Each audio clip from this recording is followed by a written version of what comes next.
What is going on, Hot Take Nation? It is DRW here with a little bit of a hoarse voice for this week's episode of the Hot Take of the Day podcast. Now, why is my voice hoarse? Well, because we are re-emerging back into normal life, which includes playing hockey.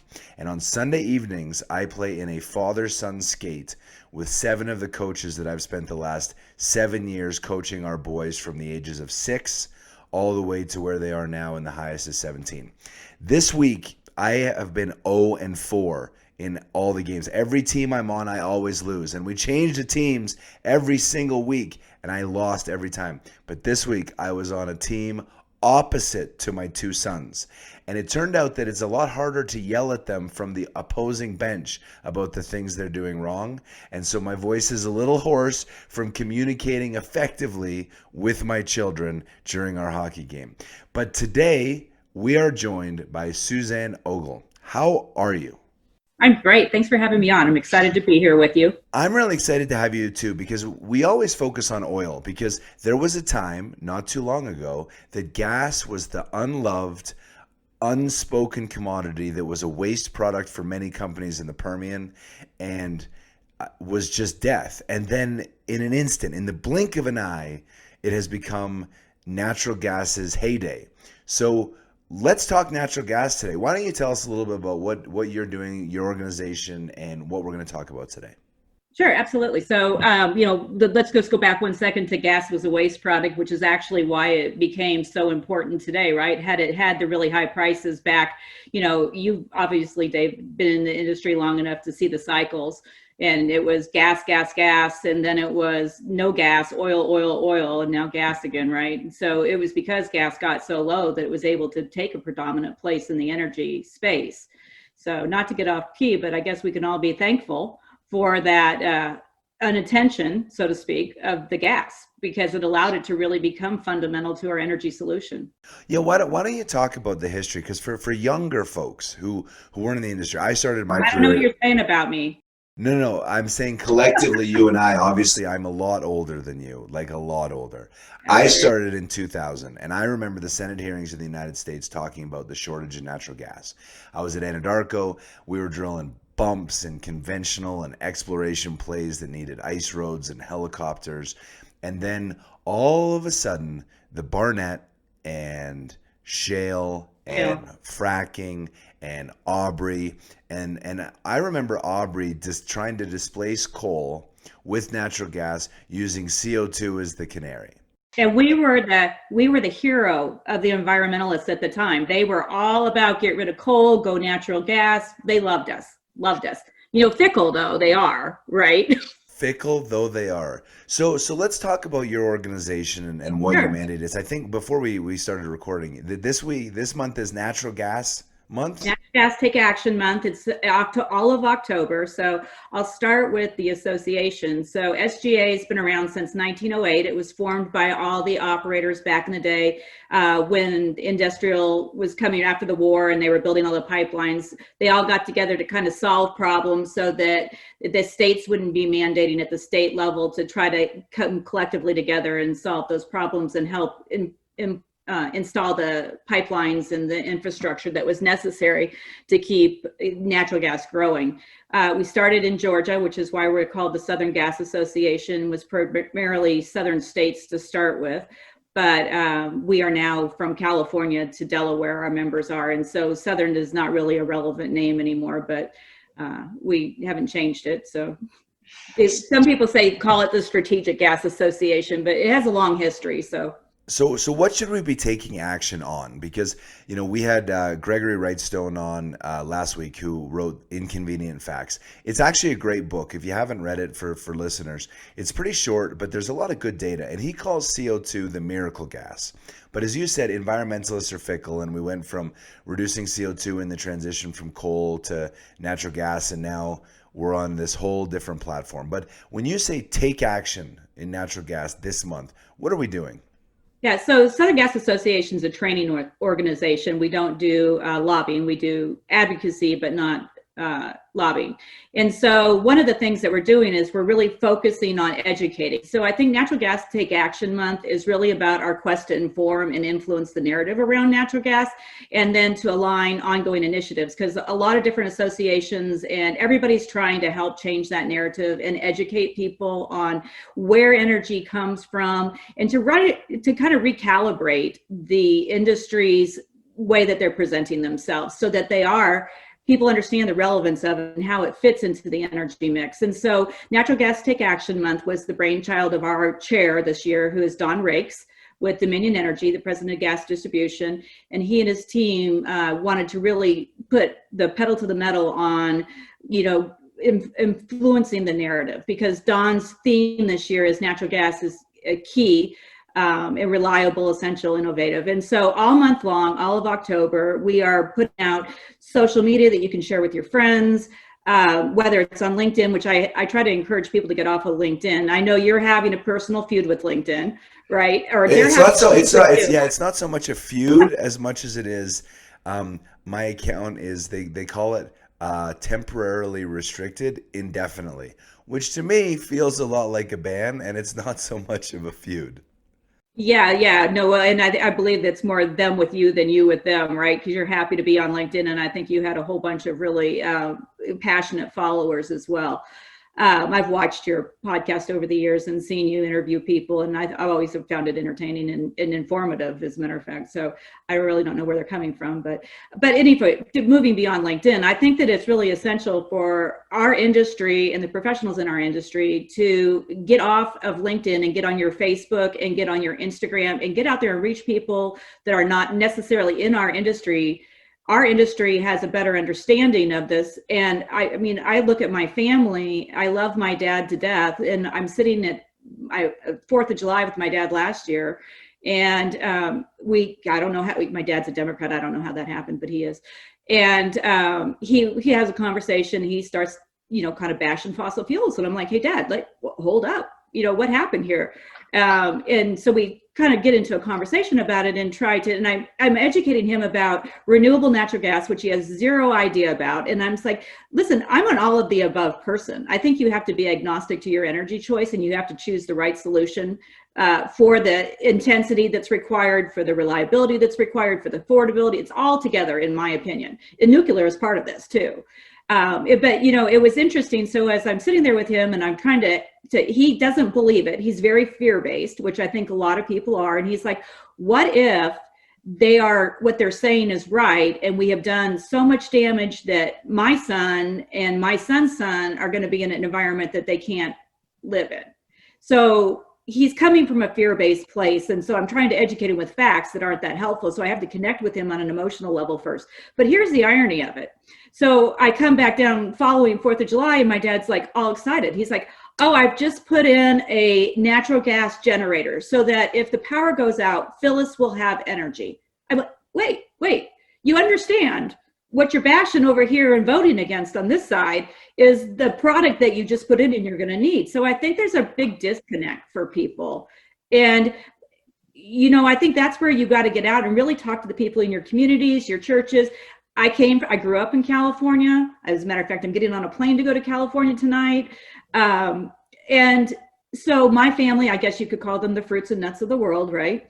And, they don't understand. So I go out there and I've got to talk to people. I'm going to talk to people on the plane. I walk around my neighborhood. I talk to people. What do you know about energy? Let's have a conversation. And that's really what people need to start to do. So it's interesting because you use the keyword fear. And it always feels like, even when we look at the political campaign that's going on right now, it feels like everything is driven by fear. And it's hard for people who've been in our industry, as we feel like we've been, quite frankly, run over in the last 10 years. And as you say, it's just about having conversations with people, but we don't do it. And it's because we're trying to be fact-based and not fear-based. So we come from almost a weak position. How do we change that? What do you recommend in terms of the advocacy? Other than me going up to, Bob, say, hey, what do you know about your energy? It's hard to do. How do I get over that hurdle? think you first just have to make an emotional connection with them and understand where they're coming from, because fear is a motivator for a lot of things. I mean, and actually, frankly, I believe that the climate change activists use fear as well. That is why they have to awfulize the whole environmental thing. It just cannot be that the temperature's rising. You have to be a thinker about it. You can't, they have doomsday, right? It's always doomsday. It's this, it's that. They want to motivate people to reduce greenhouse gas emissions via fear.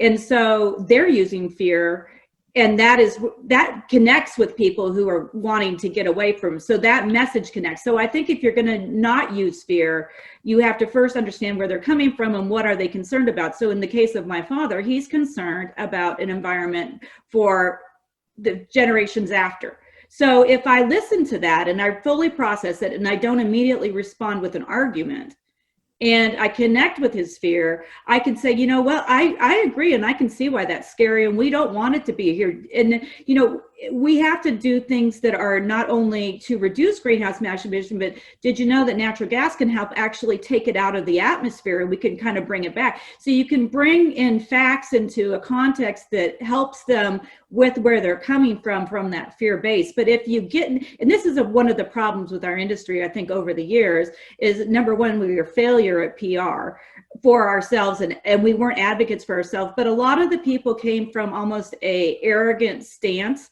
about, we're doing this, we're solving this, and that position doesn't really do anything for connecting and making relationships.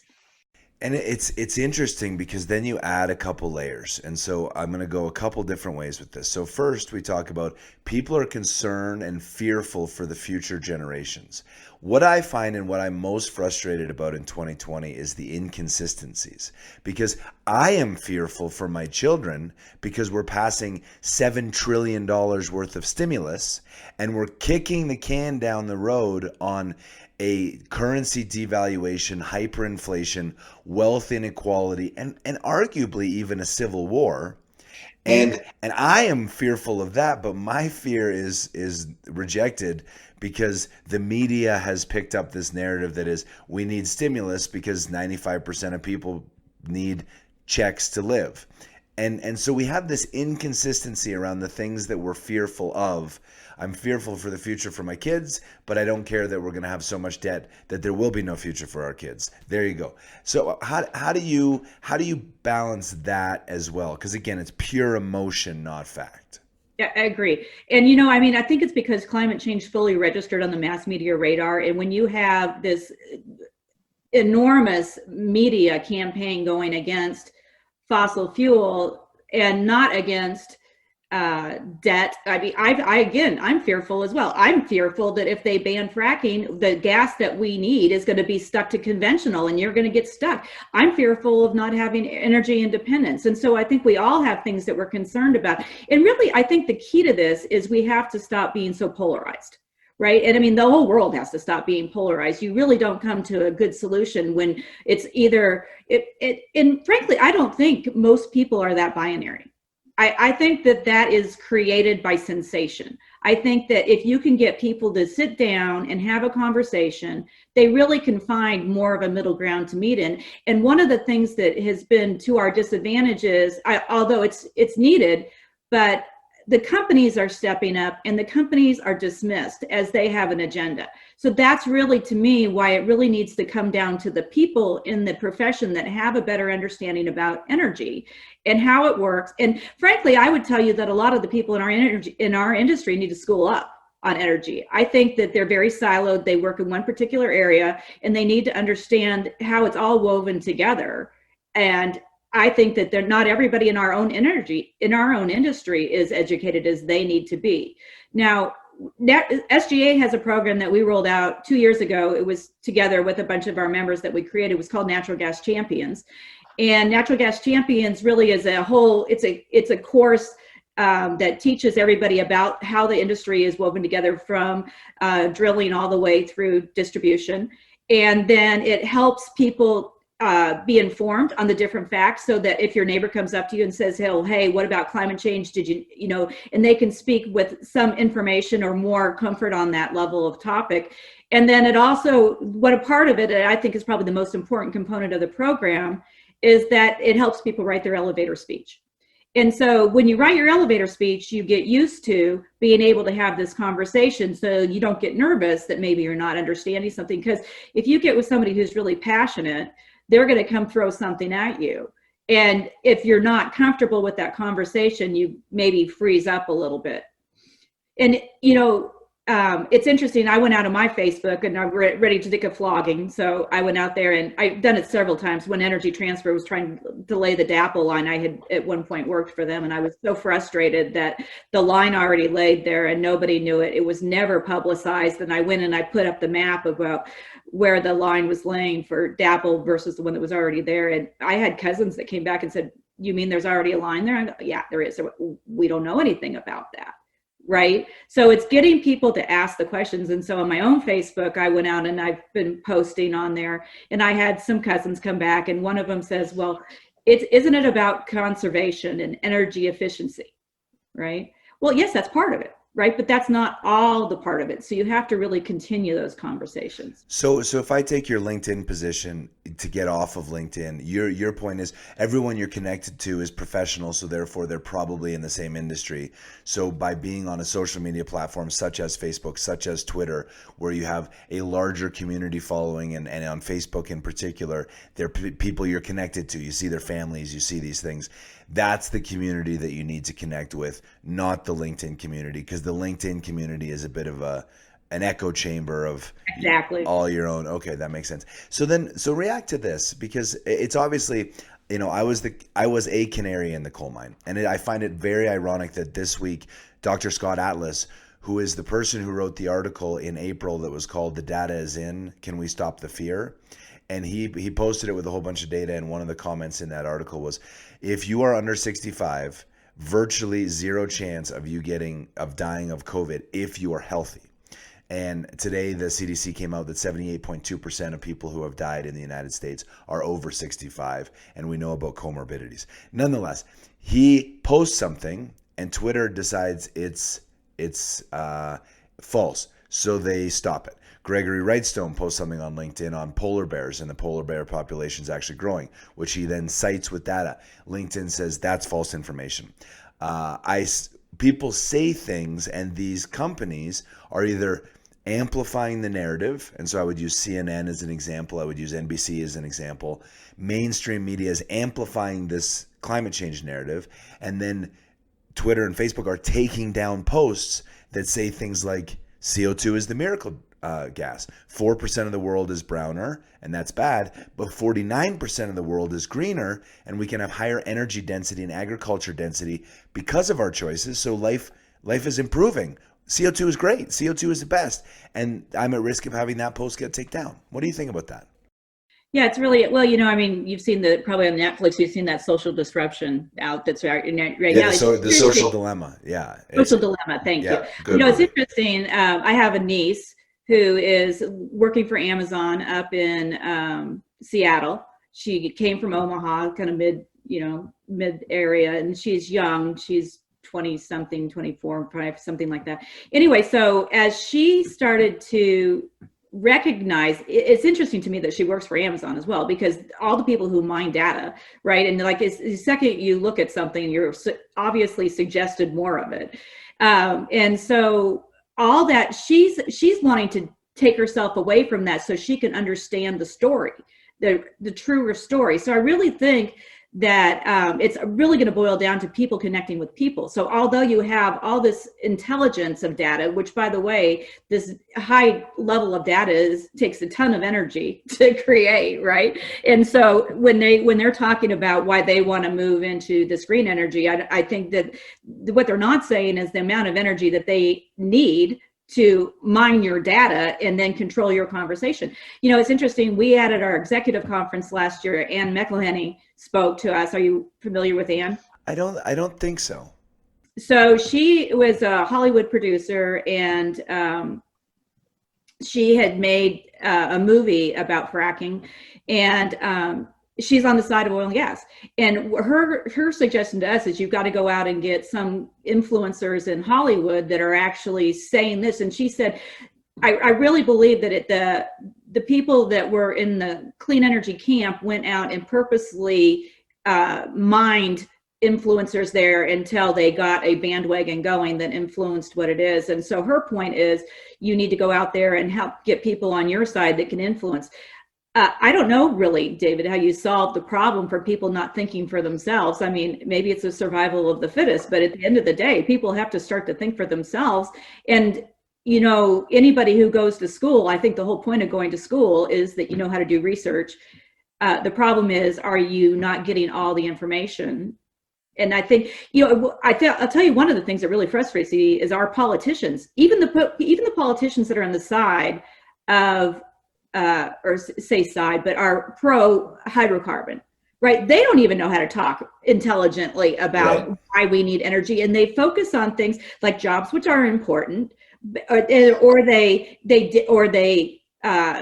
what did Amy Barrett say the other day? Something about climate scientist is debatable. It's debatable. That was a great problem. Yeah. Don't, you know, that's not a clear enough explanation. It's a soundbite, debatable, right? That makes it sound like you're denying it. Right. It is, and I think you made a really excellent point about. I think if you sit back and think about how complex society is, and that no one does anything for free. Your organization is put together as an advocacy group, but there are member associations that are paying. So everyone has an interest in this. There is a special interest behind the climate change, climate emergency, and it's about investing trillions of dollars of infrastructure to rebuild a grid that already exists, where they will capture a 30% gross profit margin on it. So if you spend $5 trillion, there's $1.5 trillion available to be made. So there are groups who are funding this. And I thought it was a really neat point that you made, that they went out and mined Hollywood people and said, you know, Matt Damon, you should come out and do this, and you know, pick your people. And I would say that I've found with the hot take of the day, when it was focused on energy, obviously it was an echo chamber of energy folks, and I think people thought it was entertaining and educational. So we coined the phrase that I'm an edutainer. But as COVID hit and COVID destroyed demand, and I took a forward-looking, data-driven approach in March that said that just quite frankly, not enough people are dying, and the trade-offs of the damage we're going to do to the economy is not justifying this. And that really split people. And I think it even alienated potential sponsors and things that would help this show grow, because I took a controversial position where if I had just said, like everyone's saying now, mask up, social distance, just do it for your neighbor. If I'd taken that position, everyone's like, oh, that's really like a nice thing to say, which comes back to the influencers. We're behind. So us going to get, you know, Ben Affleck to come out and say CO2 is great and climate change and climate warming is actually good really hurts his brand, because it takes so much education to like stop turning the flywheel. Do you agree with that?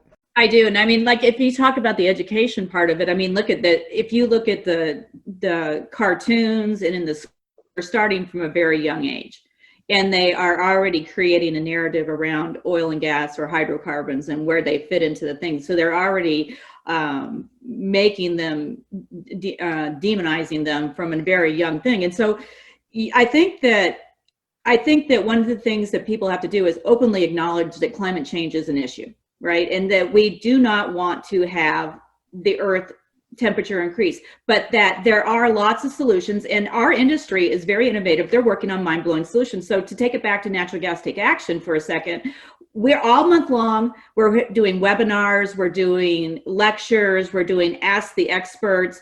They're all free. Anybody can come to them. Today we have one on hydrogen.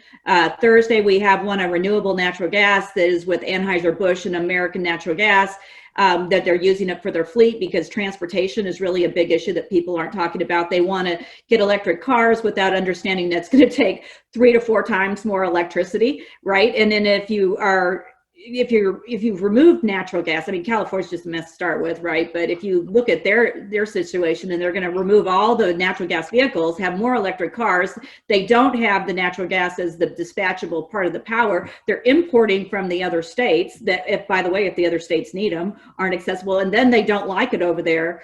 Or if you look at the land use, I mean, like I said, I grew up in California. If you drive down to Palm Springs, I can't think of anything uglier than looking at those mountains with all those wind turbines all over. It's a tragedy, right? That's ugly. Do you want to hear an interesting stat that I learned from Doug Sandridge, who we're going to do a series with in the upcoming month? The Indian Point nuclear power facility in New York is slated to be decommissioned at some time in the next couple of years. It takes 250 acres of land. In order to generate the same amounts of power as that facility does, you need to use 500,000 acres of land for wind turbines. That is astounding. And like you said, like people, we aren't taking it to the next logical conclusion. He has another fact on the number of people who own an electric vehicle and actually understand that most states have coal as a very substantial form of creating electricity. And therefore, when they're plugging their car in, they're actually using more coal, and they don't realize that. And do you think it's a failure? The energy comes from the wall. The energy comes from the wall. Wow, I can turn the light on and turn it off, and off we go. Do you think that it's a failure of our education system, and that really going back to when your organization started in the early 1900s, we're still using the same model for education, in spite of the fact that the amount of data that's out there allows students to be a lot more like, we don't need to go to a schoolroom to sit around and have a teacher teach us from textbooks that were written in the 50s. Kids can go online, they can have access to this, we can have debates, we can have experts, we can have, like, do you think that the fundamental problem is that our education system hasn't built learners, it's built sheeple? Well, I think that's kind of a fundamental problem of the United States at this point. I think that they're dumbing down the populace. I think people have to really stick themselves out and be a learner. And I mean, at SGA, one of our core values is learning crushes knowing, because innovation comes from learning. You have to always be learning. I mean, I'm a continuous learner. Everybody that works for me is a continuous learner. And if people don't personally engage in continuously increasing your knowledge, you just get static and you get stale. And I think that it's interesting that you talked about education. You know, one of the things about education, well, number one, I think that this whole COVID thing is fundamentally going to change the way people engage. There's never, I mean, I would have told you that it wouldn't have worked well to be remote. And I would tell you that it works really well to be. I'm shocked. And, you know, it's funny to me, I actually now walk the dog in the daylight, which is really exciting to me. I don't have to have a flashlight. I found a group of old women that live in my neighborhood that I walk the dog with, and they chat with me. And I've never had that my whole life, because I've always been working, right? But I think that working remotely, I mean, although I'm tired of looking at myself in the camera, you know, I mean, it works. It works, and it works for learning it. And I saw this thing I used to be a teacher at one point, FYI, long time ago. But they were talking about classrooms and how it's messed up anyway, because they should go have the kids do the homework in school where people are working with them, and then learn theory at home. So because you can read the theory, learn the theory, but then actually practically working the problems is better off during the day. And the schools that had flipped that whole model had people that were learning much more. Because I think what happened is when they made them, they taught to a test, and just to have you pass a test, you have to have the character in yourself of really being inquisitive and curiosity. When I look for friends, when I look for people that I want to be with, I'm looking for curious people. I don't want someone who just takes a surface answer. Which is an interesting point, because as you said, the bifurcation and the polarization, and my mother and I are currently not talking. Well, I mean, we kind of talk, but we're on different sides of the argument, because she can't understand how the US has become so polarized over something like masks. And what I try and explain is, at the core of this is, we were taught as kids not to talk about religion, not to talk about politics, not to talk about money in your friend groups. And so we've spent our entire adult lives avoiding these topics. And right in front of us, COVID happens. And at the very core of COVID is personal choice versus collective good. And personal choice generally is a Republican thing. Generally, it's a conservative thing. Collective good is generally a Democrat thing. And so our entire existence the last 6 months has put front and center stimulus, healthcare, public health, public good, individual choice, business operations, profitability, has put it all there and put all these topics that we don't want to talk about. Death, religion, where do we go? And it's there, and you can't have these conversations. And I find I've had a lot of friendships really strain / even break up. I'm curious if you found that, and with your new friend group of dog walking old people, how are they feeling about this and their life, and what insights do they have that they've shared with you? Well, it's an interesting question. So I was walking and I said, I'd like to host a cocktail hour, and we'll all put our chairs out in the street, and I'll bring all the cocktails and the snacks, and let's just have a conversation around energy. And I thought that it was going to be an interesting conversation. They're all so pro energy. I live in a very Republican area, right? And so I apparently have a neighbor across the street, because two neighbors that are opposite, one put a Trump sign out and the other guy asked her to take that out of her lawn, which I thought was interesting, that somebody would think that you could tell someone what they could put in their lawn or not. Well, I don't have a Trump sign up because I'm literally afraid in my community I would be vandalized. So as I drive down the streets, I see a whole bunch of Democratic signs, and the houses without signs, I just assume that they're my Republican friends. That's how it is in Denver, at least for me. Yeah, well, I think the area that I live in is maybe almost a little bit of an echo chamber here, but it was interesting. So I was really pleasantly surprised how much they knew about it. Now, I have to be fair that I do live in Texas, right? And so some people had property, some people had mineral rights. They had a better understanding. One of them had property that they were trying to get, the windmill people were coming after them to put the windmills on their property, and she's asking me what I thought about them. I mean, I'm not against them, but I do think that they make a lot of noise, and if you got cows there, the cows aren't going to like it. And, I think there's a lot of considerations to it. I mean, and if you look at it, but if you look at California and you think about those windmills, they don't do well in high wind. They have a fail-safe mode, so they're going to shut down in a high wind situation. Right. But I think that just the polarizing is really a big problem. And even on the COVID thing, like I'm careful. I'm careful with my dad. I'm very careful with my dad because he's old. But if there's somewhere that I don't feel comfortable, I don't go there. But I'm going to do what I'm going to do for myself. And if people would take care of themselves, I mean, I get that. Don't go. I'm going to fly on a plane today, and I would prefer that everybody just keep their mask on the plane, because I'm going to be stuck on there. And if you don't want to wear a mask, that's fine with me, but don't fly on the plane. So, I don't want to get sick any more than anybody else, but I'm not going to go expose somebody to something. But I do think it's very polarizing. And again, this is all coming from, it's unfortunate that our country has just adopted it's either this way or that way, which is, I think, why nobody can come to the middle ground. And if you look at energy, I think part of the problem and the fear about energy is it does go back to what you're saying about just industrialism and making money, and that all falls together and it gets lumped together and they group it.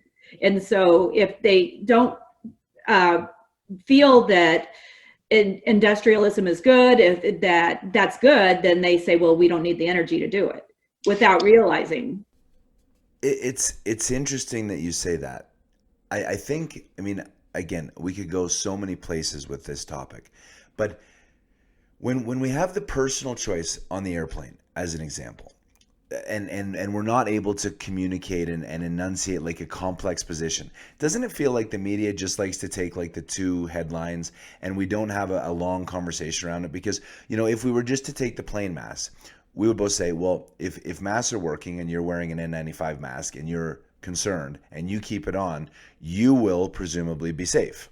Mm-hmm. But when we're on a plane and I'm drinking and you're drinking and then the mask is off and then it's back on and then we're traveling and then we're talking, like there's just an inconsistency. And for some reason, we're not willing to have a nuanced conversation that where appropriate do this, where and I don't know what to do about it. Maybe there's nothing to do about it, but the inability to have nuanced conversations feels, It's not again, have to agree. You don't have to you agree. don't have to agree.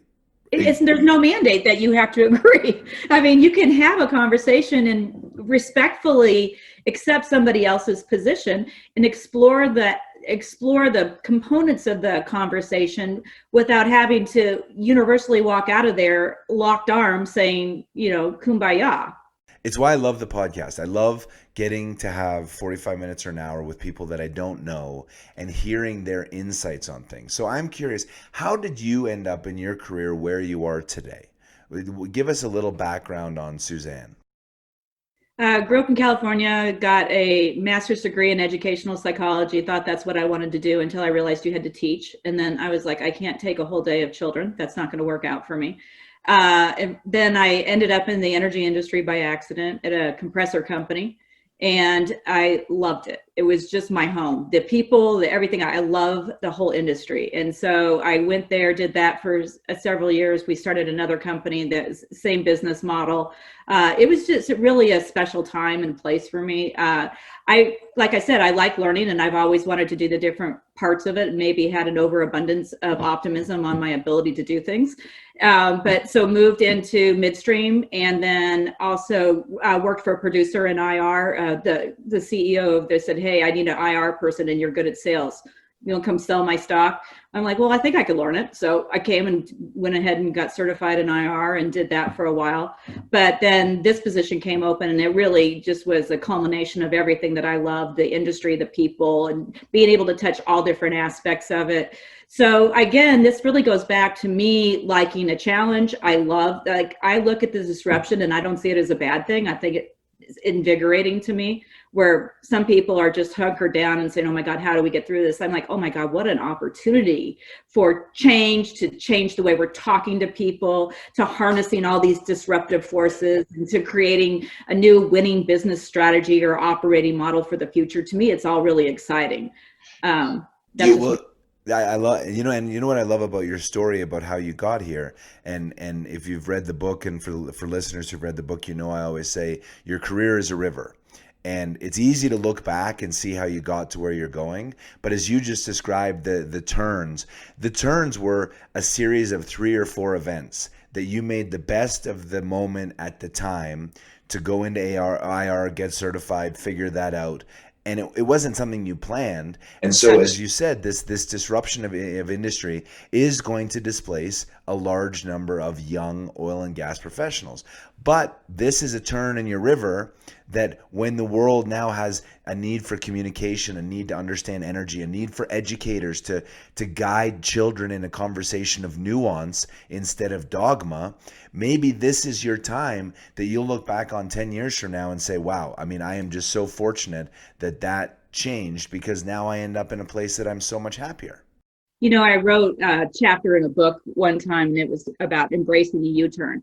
And I really credit my dad for my fundamental embracing U-turns, because as I was growing up, he taught me not to be scared of making a mistake, or not to be scared, like you look at failure or change or anything that's a disruption in your life as an opportunity, instead of to be catastrophized by it. And I think people have to be brave, right? And so it takes bravery to walk into something that you don't know what's going on. And when I decided to, well, I didn't really decide. I used to chair IPAA Wildcatters sporting clay tournament.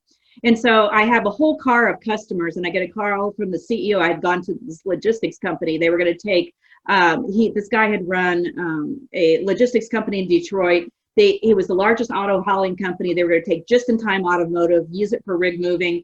It was a great concept. Really could have changed the rig moving, but we all misunderstood exactly the commodity price fall and the willingness to embrace innovation at that particular time. Anyway, so I've got a car full of customers, and we're driving to this sporting clay tournament. I get a call from the CEO, says, oh, by the way, we're closing the company down. We missed a covenant, and the bank doesn't want it. It was really early in the commodity price things, and they just said, we're going to shut the company down. I can't talk about it right now. I've got a car full of customers, and we're going to go out and shoot some sporting clays right now. But had that not happened, I might have gone a different path. And I think you have to really be brave and willing to step into things without knowing exactly what's going to happen. And, there was Sheryl Sandberg's book about your career. It was a great quote in there about it being a jungle gym, right? It's not like a straight up ladder, it's climbing around. But I think that climbing around makes it richer and fuller and just, to me, more interesting. I love your energy. I think that, and just the passion and the knowledge. If you were to go back and talk to yourself 20 years ago in your journey on the river, is there anything that you would give yourself? So for young people today, but in particular, talking to yourself, what advice would you give that would have a really positive impact on where you are today? Maybe helped you learn a lesson you now know sooner, something like that. I really wasn't myself until I was in my late 30s. I don't think so. I don't know exactly what happened. At some point, I just became so sure of myself. And so I was much more malleable when I was younger, wanting to please people more. And at some point, I just became so certain of myself and confident in who I was. And that is the thing I think young people struggle with. I look at my son who's 17 and he struggles with that, wanting that approval or that acceptance and, just not really knowing yourself. And I don't know how you get there earlier. I think people get there at different times. But, if I was to look back at myself, I would just say, hey, it's okay. You don't have to be perfect. You can make this, you can do that, you can do this, you can try that, you can try this. You don't have to know. Our best friends growing up, they're very regimented. My father was very regimented when I was young until he got divorced. And then all of a sudden he became a much more open-minded person. And, they were going through school at a certain time. And I remember saying that Sherry had gone through Purdue and she was graduating in 4 years. And so I get on the phone and I'm talking to Sherry and I'm like, putting pedal to the metal. I'm working full time and taking all my units to get out of school, trying to make sure that I measure up to that. And then I called her and she's like, oh no, I'm going to get out in 5 years. I'm like, nobody told me. I'm like working full time here. And so I think that what I would remove from myself when I was younger is that self-imposed pressure to be, I always thought I was behind schedule. Right. And I didn't really just enjoy the landscape of the journey or the river that I should have enjoyed more. And so I want to dig into that a little bit because I really find that interesting. I agree. I know I became successful. I put that in big air quotes for those listening to the podcast. I became successful when I embraced who I was. And people always ask, like when I started writing the hot take of the day, I was still working and I was being me and I was writing, Dear Callan, what the F are you doing taking over Carrizo? Are you guys idiots? And people were saying, well, like how can you say that? Won't you offend people? And I was like, if you know me, I'm going to speak my mind and this is me. I also know this probably doesn't make me a good fit for an Exxon or, right. I need to be doing smaller entrepreneurial things where people know that this is what they're going to get. Had I been 23 and I'd found this earlier, maybe I would have started a business earlier, but I would have lacked the 15 years of experience I got by faking not being me. Now, not being me also got me fired a lot because you know what it's like when you're like trapped and then all of a sudden there's an outburst of your real self that usually doesn't go very well. So I'm curious how you balance that with knowing yourself and some of the roles you had. Would they have been different if you'd been you today in that role at 25? I think that I was really lucky that I ended up in an entrepreneurial environment. And so I did several startups and that really was me. And I grew into myself through that experience, I would say. I absolutely love it. When I came to SGASuzanne, I think what I loved about it, I used to joke at first, it's like a well-funded startup because it's been around for 112 years, but it needed to overhaul. It had gotten stale. They hadn't been. And so when I came in, thank God that I'm here because, I don't mean to say that, but it's just disruption. They couldn't have had somebody that wanted to do something the same way, always the same way, because we had to move fast and we had to be agile and I had to be confident in what I was doing. And visionary, frankly, for where we were going, because we didn't really know. So we had to have a vision where you couldn't quite see around the curve of what it was going to be. And you had to have that confidence. So when I look at that whole thing, I think that I probably grew into myself through being in startup companies, but it really is where my heart and soul is.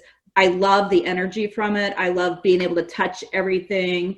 If I had to sit in an office and twiddle my thumb and stay in one lane, just save me from that. I couldn't do it.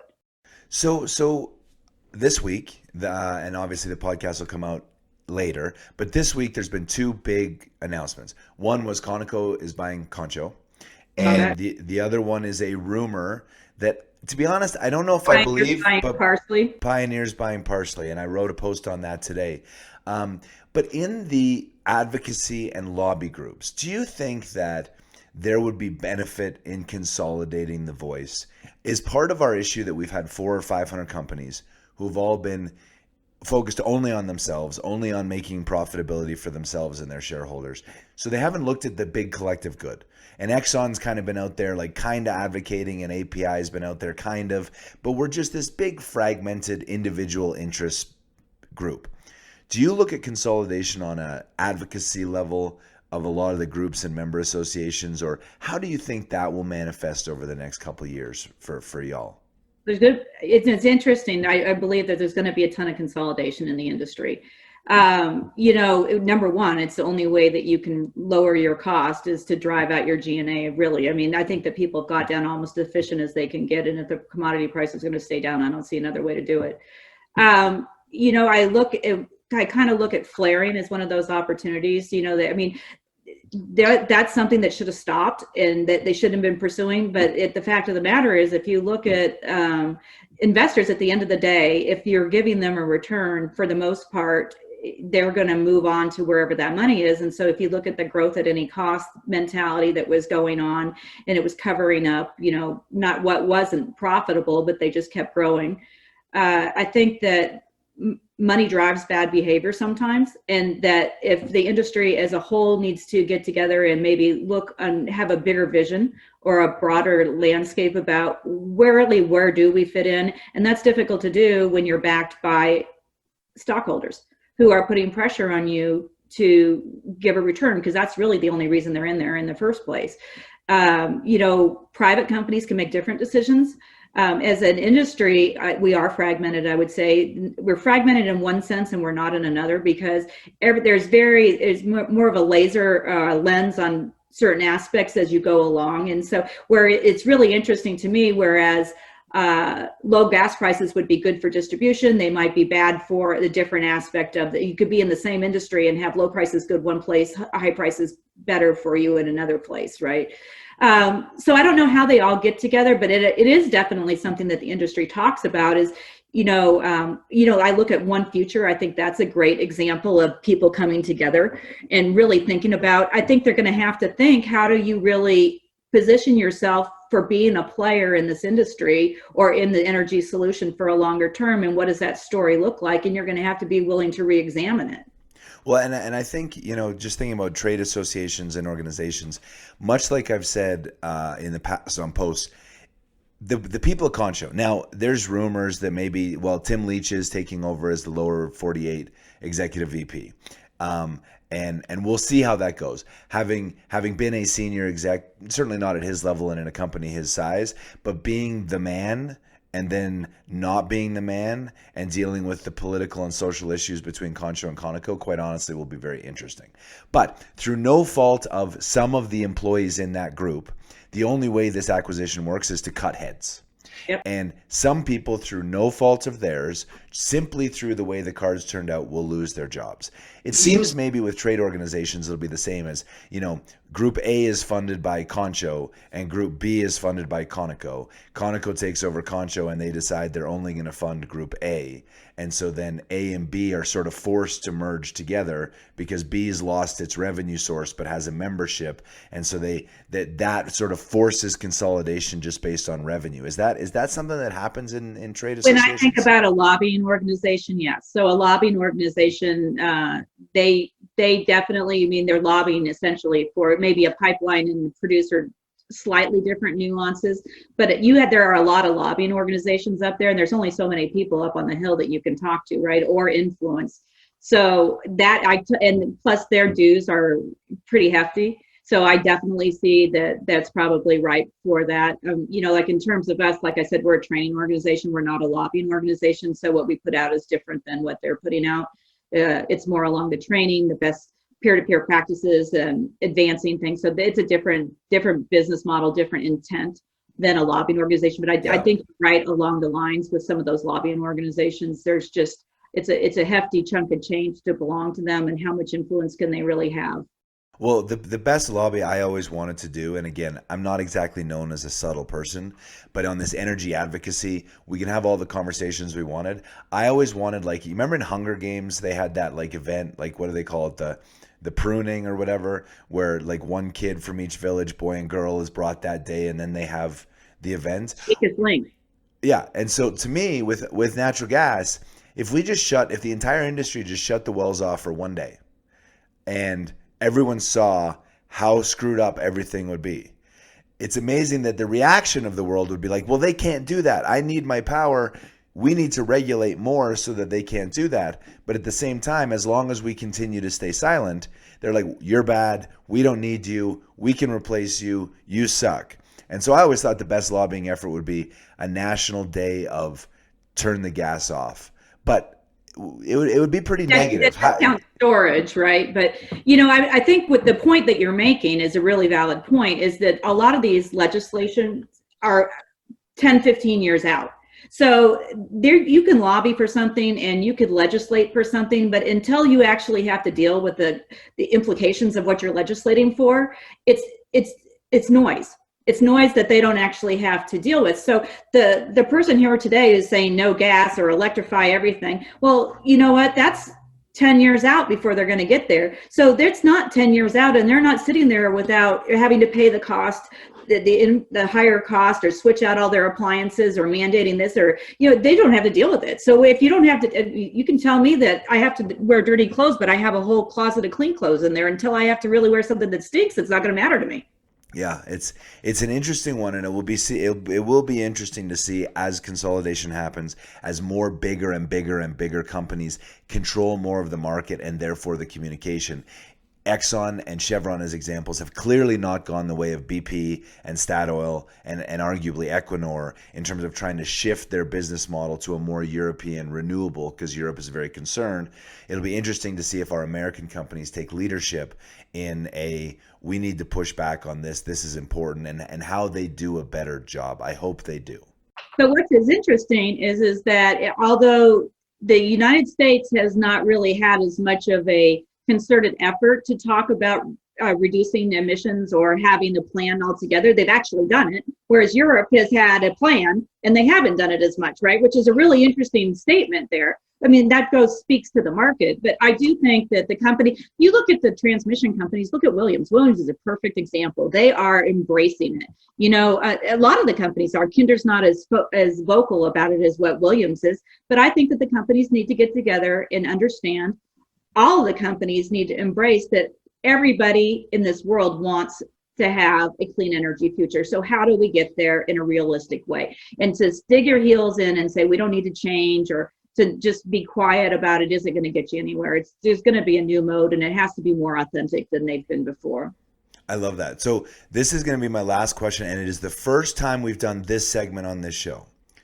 You can go anywhere you want. I want to hear your hot take on something.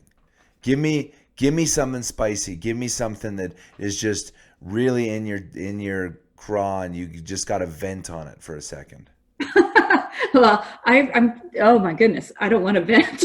Well, you don't need. I mean, I don't want to vent either. But then I start typing, and whatever comes across. Yeah, right. So I guess really where I'm kind of focused right now is when I get really stirred up, I think that the thing that frustrates me is the lack of understanding of our industry. And so just the labeling of it and the labeling of the people in it, that they aren't innovative, that they're your grandpa's oil and gas, or that they're not concerned about the environment. So I think that really sticks in my craw. And so I try to write things. I try to talk to people. I think that that's really, it's a misunderstood industry of people, because there are young, innovative people out here that are really working hard, and they're not, they're not just dogging and saying, hey, you guys are completely wrong. We want something. And so that is really probably the thing that sticks in my craw the most. I like it. So everyone out there listening, get educated. And then in the echo chamber,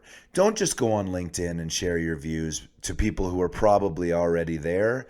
You got to go out and share. And quite frankly, the benefit of talking to people with different views is you might challenge yourself to learn something, and you might find out that maybe you should change your position or double down because you're more correct than you thought.